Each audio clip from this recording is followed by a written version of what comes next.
I've been a 911 dispatcher for 10 years. Last night I got a call which made me quit forever.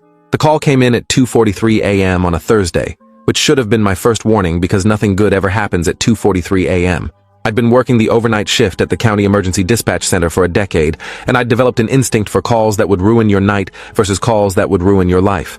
This one felt different the moment the line connected, not because of what was said, but because of what I heard in the background. Silence. Complete, absolute silence. No ambient noise, no breathing, no static, just a void that felt like it was pulling sound into itself, rather than transmitting it. Then a voice, elderly and male, with the kind of gentle politeness that reminded me of my grandfather before dementia took him. "Hello, dear. I'm terribly sorry to bother you at this hour, but I need to report that I've died. Could you send someone to collect my body? I'm at 1847 Rosewood Lane, and I'm afraid I'm making quite a mess on the carpet." The words were so matter-of-fact, delivered with such apologetic courtesy, that my brain took a full 3 seconds to process what he'd actually said. I'm trained for panic, for confusion, for people who can barely speak through their terror. I'm not trained for someone calmly reporting their own death like they're calling about a missed trash pickup. My first thought was dementia, or a confused elderly person having some kind of mental health crisis, which happens more often than people realize. I'd taken dozens of calls from older folks who'd gotten disoriented or were experiencing delusions, and the protocol was always the same: stay calm, speak clearly, send medical assistance. I kept my voice steady and professional, the tone I'd perfected over thousands of calls. "Sir, this is 911 Emergency Services. Can you tell me your name and describe what's happening? Are you injured? Are you having trouble breathing?" There was a pause, and I could hear what sounded like a gentle sigh, the kind someone makes when they're trying to be patient with someone who isn't understanding. "My name was Harold Finch, dear. And no, I'm not having trouble breathing because I'm not breathing at all anymore. I had a heart attack approximately 40 minutes ago while watching the evening news, and I've been sitting here in my armchair ever since, wondering if I should call. I know you're terribly busy, but someone really should come collect me before I start to smell." The way he said it, so practical and considerate, made my skin crawl in a way I couldn't articulate. I glanced at my screen, checking the call origin data that usually populated automatically, but the location field was blank, just showing unknown where the address should have been. I tried a different approach, thinking maybe this was an elaborate prank call from someone with too much time and a dark sense of humor. "Mr. Finch, I need you to tell me if you're experiencing any pain or discomfort right now. Can you describe your physical condition?" Another pause, longer this time, and when he spoke again, there was something almost amused in his tone. "Well, I suppose physically I'm quite stiff, which is to be expected given the circumstances. My left arm is still clutching the remote control, though I can't seem to let go of it now. There's a rather unpleasant smell starting to develop, and I believe my cat, Whiskers, has been nibbling on my ankle, though I can't say I blame her since I forgot to fill her food bowl before I died. Is that the sort of physical description you need?" I felt my stomach turn over, because the details were too specific, too matter-of-fact to be a prank. Pranksters usually go for shock value or try to get a reaction. They don't provide mundane details about pet feeding schedules and furniture positioning. I pulled up the address database and typed in 1847 Rosewood Lane, which immediately populated with resident information. Harold Finch, age 73, widower, no emergency contacts listed, no previous 911 calls from this address in the system history. "Mr. Finch, I'm sending police and emergency medical services to your address right now. I need you to stay on the line with me until they arrive. Can you do that?" I'd already flagged the call for immediate dispatch, sending units to the address with a note about possible mental health crisis and welfare check needed. The response should have been immediate, patrol cars redirecting to the location, but my screen showed an error message I'd never seen before. Location verification failed. Unable to route emergency services. I stared at the message, trying to understand what it meant, because in 10 years of dispatching, I'd never seen the system simply refuse to send help. Harold's voice came back through my headset, still patient, still apologetic. "Oh, I'm afraid I can't stay on the line much longer, dear. There are others waiting to call, and it wouldn't be fair to monopolize your time, but I did want to make sure someone knew about my body. My daughter lives in California, and I'd hate for her to fly back and find me like this. The spare key is under the ceramic frog by the front door, if that helps your officers get inside. Thank you so much for your assistance." Then the line went dead, just clicked off, and my screen showed the call had lasted exactly 3 minutes and 17 seconds. I sat there staring at my console, trying to process what had just happened. The rational part of my brain said this was a prank, or a confused elderly man who wasn't actually dead, but something deeper and more instinctive was screaming that I'd just experienced something fundamentally wrong. I manually entered the address into the dispatch system, bypassing the automatic routing, and sent a welfare check request with high priority. 2 patrol units acknowledged and confirmed they were en route. Estimated arrival in 8 minutes. I logged the call details and flagged it for supervisor review, typing out a summary that sounded insane even as I wrote it. Caller reported his own death, provided specific details, Call terminated before EMS could be routed. Resident name matches address database. Request immediate welfare check and possible mental health evaluation. My supervisor, Linda Kovac, appeared behind my station within 2 minutes, reading over my shoulder. You wrote that a dead man called 911? Her tone wasn't accusatory, just confused, and I explained as best I could about the call's content and the strange system error that had prevented normal routing. Linda had been supervising dispatch for 20 years, and she'd seen everything from hoax bomb threats to actual hostage situations, but she looked genuinely puzzled by this one. Pull up the call recording, she said, leaning closer to my screen. Let's hear exactly what this guy said. I queued up the audio file, expecting to hear Harold's polite, apologetic voice explaining his death, but what came through the speakers made both of us freeze. The recording was there, showing the correct timestamp and duration, but the audio was just silence. Not static or corruption, just complete absence of sound for 3 minutes and 17 seconds. Then the call termination tone. Linda and I looked at each other, and I saw my own confusion reflected in her expression. That's not possible, I said, because I'd heard every word Harold spoke, had noted details about his cat and his remote control and the ceramic frog. The system records every call automatically. There has to be audio. Linda checked the file properties and system logs, confirming that the recording hardware had been functioning normally, that other calls before and after mine had recorded properly. My call, specifically, had somehow produced a perfect silence, despite me clearly hearing and responding to a caller. Linda suggested maybe it was a phone system glitch, that perhaps I'd heard Harold's voice through some kind of crossed line or feedback loop, while the recording system captured nothing. It didn't make sense, but neither did any other explanation. The radio crackled with traffic from the patrol units approaching Rosewood Lane, and Linda and I both turned our attention to the response. Officer Donnelly came through first. Dispatch, we're at 1847 Rosewood. Residential neighborhood, single-family home, lights are off inside. No vehicles in driveway, checking perimeter now. There was a pause while they presumably walked around the property. Then Donnelly again. Dispatch, we've got a visual through the front window. Subject appears to be deceased in a chair. Forced entry required for welfare check. Requesting EMS on standby. My heart sank, even though part of me had expected this confirmation. Linda keyed her mic and authorized the entry, simultaneously dispatching an ambulance and notifying the medical examiner's office. Officer Donnelly provided updates as they entered the residence, and every detail matched what Harold had told me. Elderly male in an armchair, clutching a TV remote, signs of cardiac arrest. Dead for approximately 2 to 3 hours based on body temperature and rigor mortis. They even found the cat, Whiskers, and mentioned she'd been trying to wake her owner by pawing at his leg. The officers secured the scene and waited for the medical examiner, and Linda released me to take a break while they processed everything. I walked to the break room feeling like I'd left part of my sanity back at my console, poured coffee I didn't want, and tried to rationalize what had happened. Maybe Harold had called 911 before his heart attack, confused and disoriented, and the timing had just been coincidental. Maybe I'd misheard his words, my tired brain filling in details that hadn't actually been spoken. Maybe the silent recording was proof that I'd hallucinated the entire conversation, some kind of stress-induced auditory hallucination that felt real, but wasn't. None of these explanations satisfied me, but they were better than accepting that I'd received a phone call from a dead man who'd accurately reported his own death from beyond whatever came after. I sat in that break room for 30 minutes, watching the clock tick toward 4 a.m., before forcing myself to return to my station. Linda had already moved on to other supervisory duties, and the overnight shift was winding down toward the morning changeover when things would get busier with traffic accidents and domestic incidents.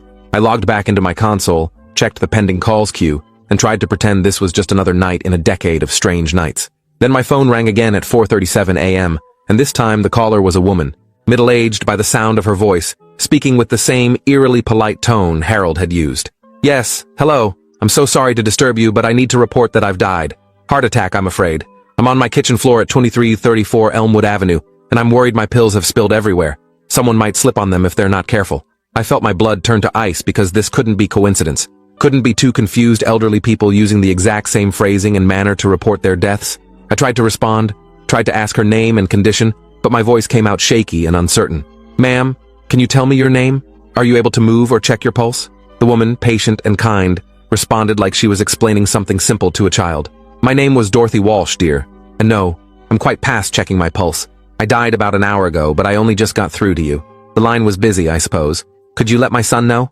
His number is in my address book by the phone. He'll be devastated, but someone needs to feed my birds. She gave me specific instructions about where her son's contact information was located, about her medication schedule that would need to be canceled, about practical concerns that only someone planning for their death would think about.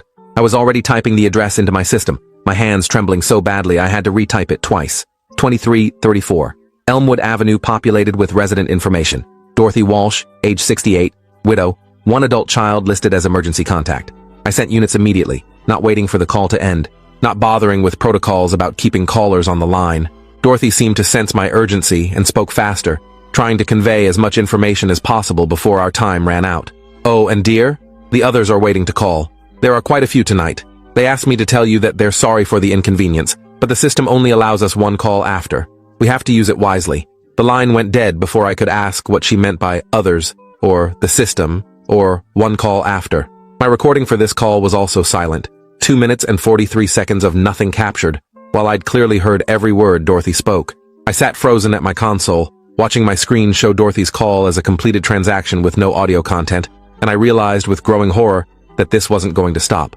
That whatever was happening, I was somehow tuned into something that wasn't supposed to be accessible to the living. Officer Ramirez confirmed Dorothy's death 15 minutes later, found on her kitchen floor exactly as she'd described, pills scattered across the tile, birds chirping in their cage by the window. Time of death estimated at 3:30 a.m., approximately 1 hour before my call. The medical examiner noted cardiac arrest, same as Harold, same as what Dorothy had reported herself. Linda came back to my station after the second confirmation, her expression no longer confused, but actively concerned. 2 calls, same scenario, both confirmed deceased before they called. And both recordings are silent? She was trying to find a logical explanation, some technical glitch that would make sense of this, but we both knew there wasn't one. Maybe it's a hack, she suggested without conviction. Someone accessing our system remotely, spoofing calls from these addresses after the deaths occurred, trying to mess with us. It didn't explain how the callers knew details that hadn't been publicly reported, didn't explain the specific knowledge about pets and medication and spare keys. It definitely didn't explain why I could hear them perfectly while the system captured nothing. The third call came at 5:12 a.m., and this time it was a teenager, male, voice cracking with youth and uncertainty. Hey, this is really weird, but I think I'm dead. Car accident on Route 9, near the old quarry. I was texting while driving, which was stupid, I know. Can you, tell my mom I'm sorry? And that I love her? She's going to be so mad at me. His tone was different from Harold's formal politeness or Dorothy's maternal concern. He sounded confused, scared, like he hadn't fully processed what had happened to him. I tried to engage him, tried to get more information, but he was rambling about his last moments, about seeing his phone fly from his hands, about the tree that seemed to appear out of nowhere. I don't know how I'm calling you right now. They said I could make one call, and I picked 911 because maybe you could, send someone to help, but I guess there's no helping me anymore. Just, please tell my mom I'm sorry. His voice broke on the last word, and then the line disconnected, leaving me with another silent recording and a growing sense that I was losing my grip on reality. The teenager's name was Austin Reeves, age 17. And his body was found in his car wrapped around a tree on Route 9 within 20 minutes of my call. Time of death estimated at 4:45 a.m., about 30 minutes before he'd called me. I counted 4 more calls over the next hour as my shift crawled toward its 7 a.m. end. An elderly woman who died in her sleep and wanted to make sure her diabetes medication was removed from the house so her grandchildren wouldn't accidentally take it. A middle-aged man who'd had a stroke and was concerned about his dogs being trapped in the backyard. A young mother who died from complications of an undiagnosed condition and needed someone to pick up her daughter from daycare later, and a construction worker who'd fallen from scaffolding and wanted his crew to know the accident wasn't their fault. Every single caller was polite, apologetic, focused on practical concerns and the welfare of those they'd left behind. Every single call was confirmed as legitimate, with bodies found exactly where described, deaths occurring before the calls were placed, and every single recording was silent, showing only the duration of calls that I'd clearly heard and responded to. By the time my replacement arrived for the morning shift, I'd stopped trying to rationalize what was happening and had moved into a state of numb acceptance that bordered on dissociation. I logged out of my console, handed over my headset to the incoming dispatcher, and walked out of the building into the gray dawn light without speaking to anyone. I drove home in silence, my phone turned off, trying to process the impossibility of the last few hours. I'd been a 911 dispatcher for 10 years, had taken thousands of calls, had heard people in every state of crisis imaginable. I'd guided people through CPR on dying relatives, talked down suicidal teenagers, coordinated responses to violent crimes in progress. I thought I'd heard everything a human voice could convey through a phone line, every shade of panic and fear and desperation. But I'd never heard what I heard that night. The voices of the dead, calling to report their own passings with the same calm efficiency they'd probably use to schedule dentist appointments or return library books. The ordinariness of it was somehow worse than if they'd been screaming or begging or incoherent. These were people who'd accepted what had happened to them and were now trying to minimize the inconvenience their deaths would cause for the living. I got home, locked my door, and stood in my kitchen trying to decide if I should sleep or call my own therapist or just quit and never go back. The decision was made for me when my personal cell phone rang at 9:30 a.m., waking me from a fitful 2-hour nap. I'd forgotten to turn it back on, so the call had gone to voicemail, and when I checked the message, my father's voice came through the speaker. "Hey, sweetie, I finally got through. I've been trying to call you for 3 years. My father had died suddenly from an aneurysm 3 years ago, during my shift, while I was at work dispatching emergencies for strangers. I'd gotten the call from the hospital after he was already gone, had never gotten to say goodbye, had carried that guilt for years, and now his voice was on my voicemail, sounding exactly like he always had, warm and slightly amused. I know this is going to sound crazy, but I'm okay. I'm actually really okay. It's weird here, but not bad. They explained to me about the phone system, about how we each get one call after we cross over. I tried calling you right away, but you weren't ready to hear it yet. Nobody is really. The system knows, somehow. It only connects calls when the living person is ready to receive them, when they're in a state where they can actually hear us, instead of just dismissing it as impossible." He paused, and I could hear background sounds that weren't quite sounds, more like the memory of sounds, echoes of conversation and movement that didn't translate properly through the phone connection. "I wanted to use my call to tell you I'm proud of you, and that what happened wasn't your fault. You couldn't have saved me. Nobody could have. But I also wanted to warn you about something, sweetie. The line, the 911 system, it wasn't originally designed for emergencies in the way you think. It was designed as a bridge, a way for souls to communicate one last time with the living world before fully transitioning. The emergency use, the living calling for help, that came later. It's like we hijacked the system for our own purposes, but the original function is still there, running underneath everything. And lately, there's been a problem." His tone shifted, becoming more serious, more urgent. "The calls are increasing. More souls are trying to reach back, to communicate with the living, because something is changing on this side. The boundaries are getting thinner, and the entities that manage the transition, the ones who used to carefully control when and how calls could be made, they're losing control. Souls are calling who shouldn't be able to call, who should have moved on already. And they're not just reporting deaths anymore. They're warning about what's coming."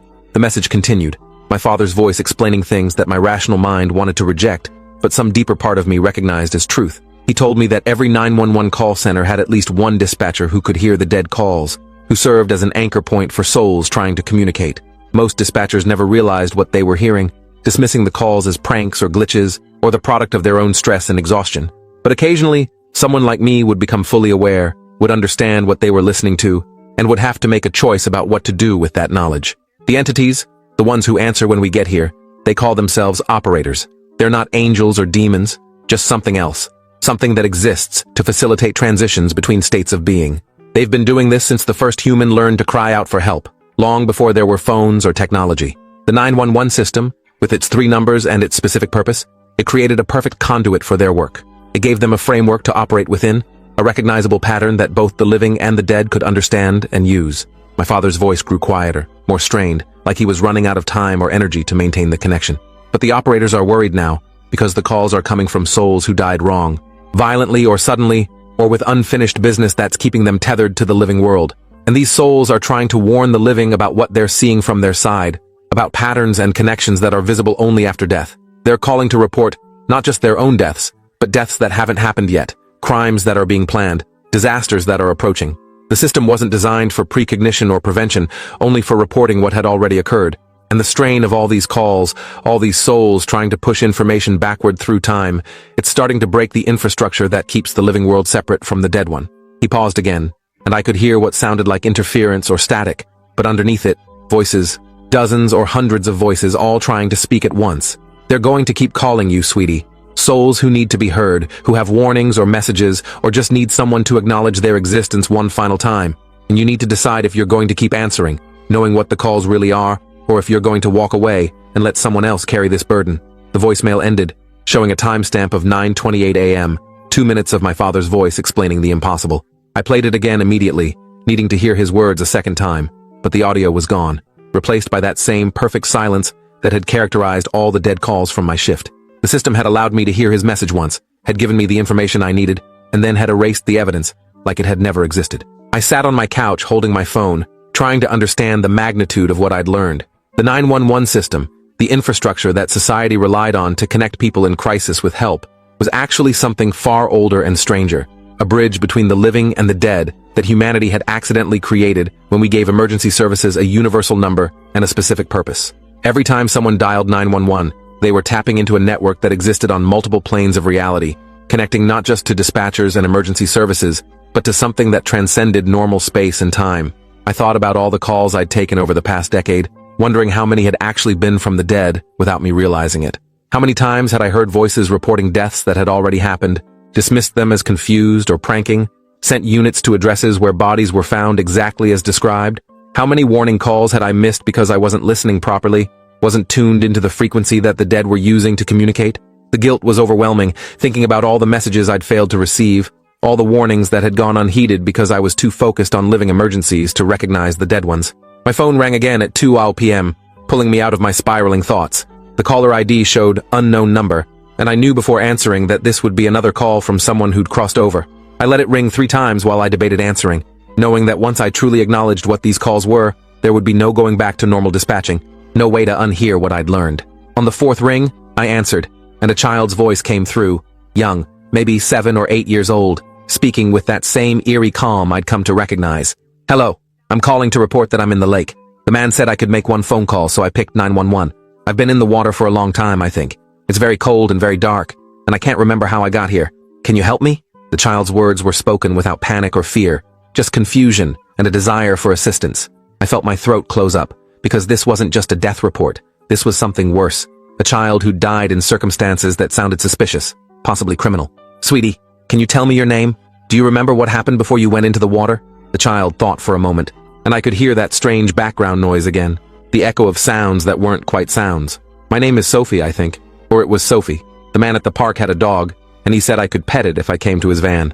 Mommy always said not to go with strangers, but the dog was so pretty, and he seemed nice. Then everything went dark and cold, and now I'm in the lake. Can you tell my mommy I'm sorry I broke the rule? She's going to be very worried." My hands were shaking so badly I could barely hold the phone, because this wasn't just a death report. This was a child murder victim trying to provide information about her killer. "Sophie, this is very important. Can you remember anything about the man or the van? What the dog looked like? Where the park was?" I was trying to get details that could be used to find her body, to identify her killer, but Sophie was already moving on to other concerns. "The dog was brown and fluffy. The van was white with pictures on the side, but I don't remember what kind of pictures. The park was near my school, I think, but that was a long time ago. The man said I have to go soon, that I've used up my call time.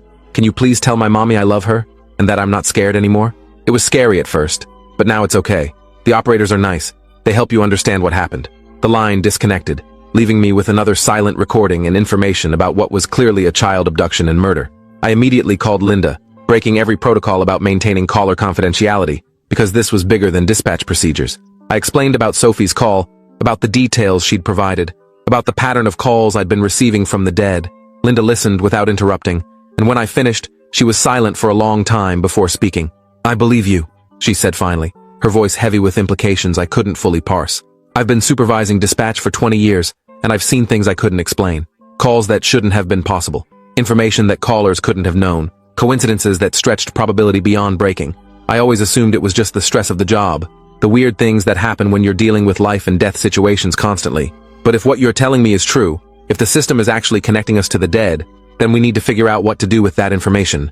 We spent the next 2 hours on the phone, Linda researching missing children in our area, while I tried to remember every detail Sophie had provided.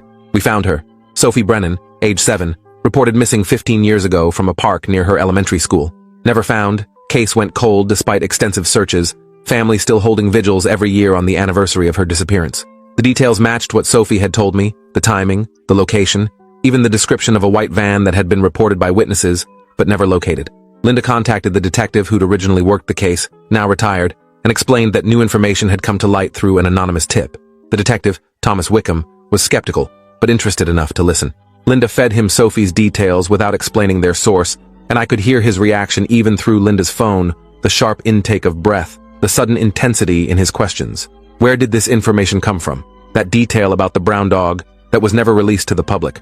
Only the family and investigating officers knew the girl had mentioned a dog right before she disappeared. Linda made up something about a confidential informant and protected sources, and Wickham said he'd follow up, that he still had connections in the department who might be willing to reopen the case based on new leads. After hanging up with the detective, Linda and I sat in silence, both processing the implications.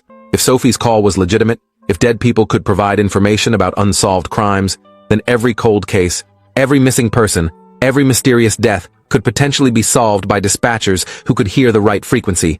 But it also meant that dispatchers like me would become targets for every grieving family, every conspiracy theorist, every person desperate for closure or revenge. The weight of that responsibility felt crushing, knowing that I had access to information that could bring justice or peace, but also knowing the personal cost of becoming that kind of conduit. My phone didn't stop ringing for the next 18 hours.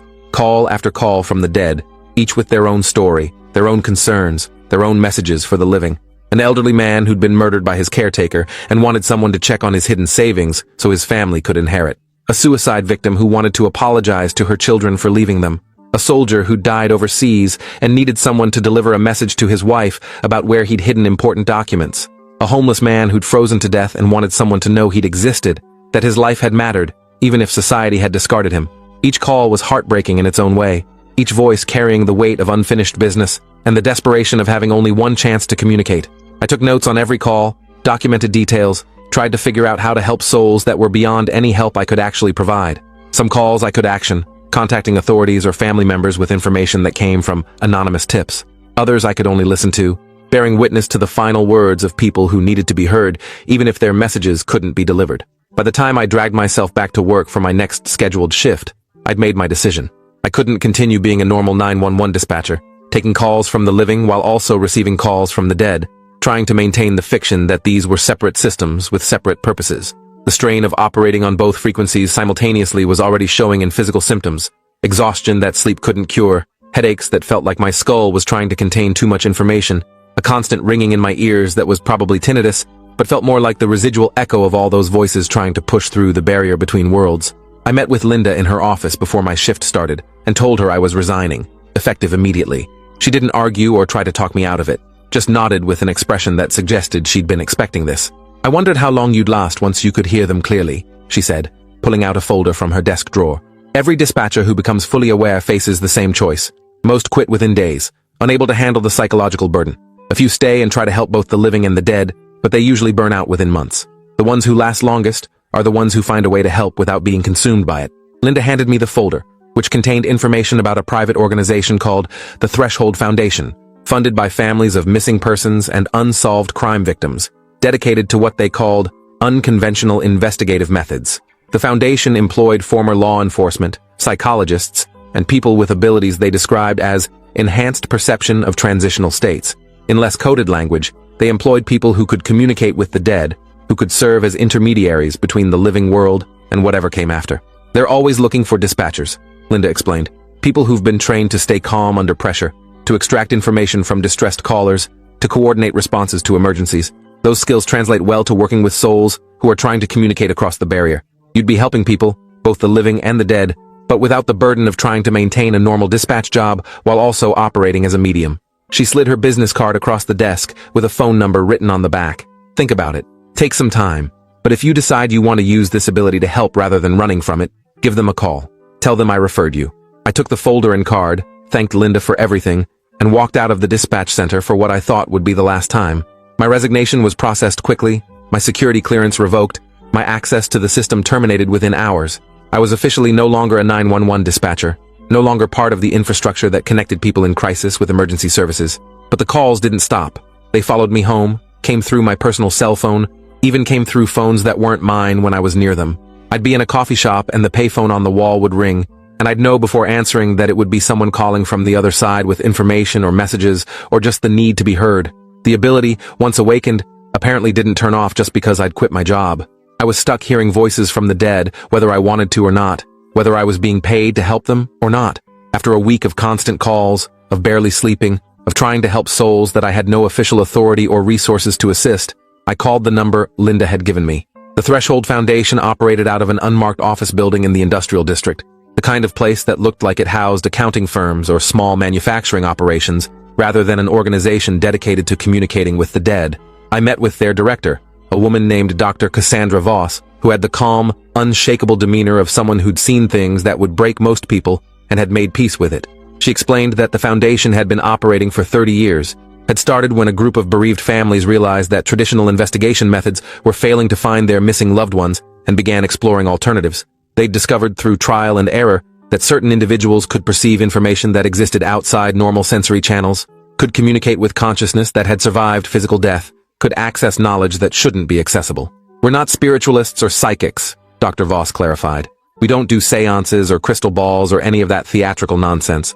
We work with people who have a genuine ability to perceive and communicate across the barrier between life and death, and we use that ability to solve real problems, to find missing people, to bring closure to families, to prevent future crimes when souls provide warning information about living perpetrators. She showed me case files spanning decades, missing persons found because a deceased victim had called through to a Foundation operator and provided location details. Cold cases solved because murder victims had identified their killers from beyond the grave. Even a few crimes prevented because souls had warned about living people who were planning violence. The success rate was impressive, though Dr. Voss acknowledged that the work was psychologically taxing and that burnout was common. Most of our operators last 2 to 3 years before they need to step back. The constant exposure to death, to tragedy, to the desperation of souls who have unfinished business, it takes a toll that most people can't sustain indefinitely. But for those years, they make a real difference. They help people on both sides of the barrier in ways that no one else can. She offered me a position as an operator, explaining that the pay was modest, but the work was meaningful, that I'd have access to resources and support that I wouldn't have trying to help souls on my own, that I'd be part of a team of people who understood what I was experiencing because they were experiencing it too. I accepted, knowing that I'd never be able to return to a normal life, that once you could hear the dead calling, you had a responsibility to answer. That was 6 months ago, and I've been working as a Threshold Foundation operator ever since, taking calls from souls who need help, who have information to share, who just need someone to acknowledge their existence one final time before fully transitioning. The work is exactly as exhausting and heartbreaking as Dr. Voss warned, but it's also meaningful in ways I never experienced during my decade as a regular dispatcher. I've helped find missing children, identified serial killers who were operating undetected, prevented suicides by passing along messages from deceased loved ones who wanted to tell the living not to follow them into death. I've learned that the boundary between life and death is far more permeable than most people realize, that consciousness survives physical death in some form, and that the living and the dead are constantly trying to communicate across a barrier that's thinner in some places than others. The 911 system, with its specific frequency and universal recognition, is one of those thin places, a portal that works in both directions when the conditions are right and when the living person on the other end is able to hear what's being transmitted. But I've also learned something darker that keeps me awake at night and makes me question whether answering these calls is ultimately helping or making things worse. The operators, the entities that facilitate transitions between life and death, they're not neutral intermediaries. They have their own agenda, their own reasons for allowing certain souls to make calls while blocking others, for connecting specific dispatchers with specific dead callers. Dr. Voss and the other Foundation members don't fully understand what the operators are or what they want, but they've noticed patterns that suggest the calls aren't random, that information is being strategically released to influence events in the living world, that we're all being manipulated by something that exists outside our normal understanding of reality. Some calls seem designed to solve crimes or bring closure, but others seem designed to sow chaos, to direct attention toward certain people or events while distracting from others, to create outcomes that serve purposes we can't perceive from our limited perspective. The calls are also increasing in frequency and intensity, exactly as my father warned in his final message. We're receiving more calls from souls who died violently, who have warnings about living people planning mass casualties, who claim to see patterns from their perspective that indicate something catastrophic is approaching. The operators are losing control of the system, or possibly allowing the system to fail for reasons of their own. And the result is that the boundary between the living and the dead is deteriorating.